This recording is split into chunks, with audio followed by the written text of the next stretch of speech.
बड़ी खबर आ गई है कि ईडी ने केजरीवाल को गिरफ्तार कर लिया है। ये बहुत बड़ी खबर है, देश की राजनीति में एक भूचाल पैदा करने वाली ये खबर है।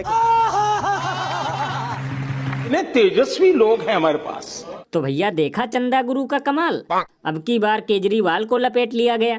लल्लन भैया यही तो विश्वगुरु का मास्टर स्ट्रोक है, क्योंकि उन्हें पता है कि ईमानदारी से 400 तो छोड़ो, हम लोग पार नहीं कर पाएंगे 200।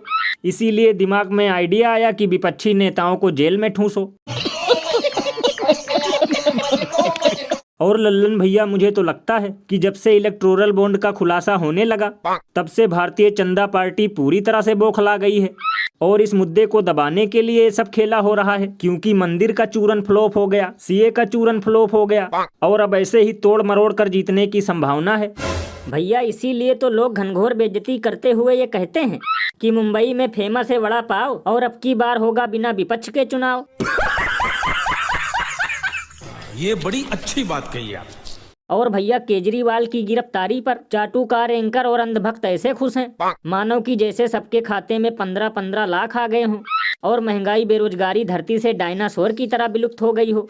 लल्लन भैया इन लोगों का हंसना लाजमी है, क्योंकि जब केजरीवाल चंदा गुरु की डिग्री पर सवाल उठाते थे और चौथी पास राजा कहकर चिढ़ाते थे, तो इन बेचारों को इतनी मिर्ची लगती थी, इतनी मिर्ची लगती थी कि इतनी मिर्ची तो मिर्ची के पौधे पर भी नहीं लगती।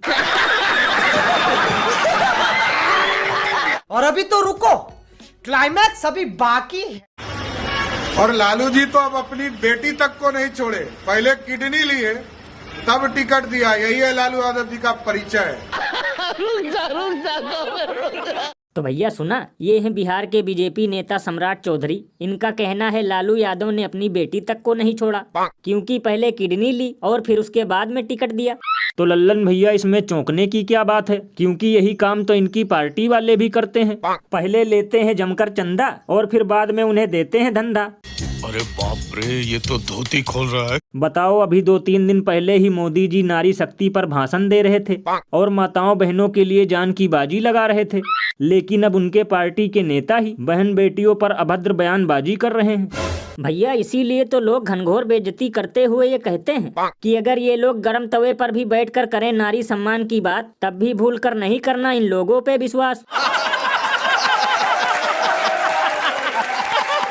ये बिल्कुल सही कहा आपने, क्योंकि ये लोग जो कहते हैं ठीक उसका उल्टा करते हैं। अब 2015 से पहले का ही देख लो, ये लोग इधर उधर मंच लगाकर लोगों से ये कहते थे कि हमारी सरकार बनते ही महंगाई का माँ नहीं दिखेगा, बेरोजगारी का बा नहीं नजर आएगा और हवाई चप्पल वाले भी हवाई जहाज में घूमेंगे। लेकिन जैसे ही इन लोगों ने रखा सत्ता में कदम, वैसे ही जेब से कंगाल हो गए हम।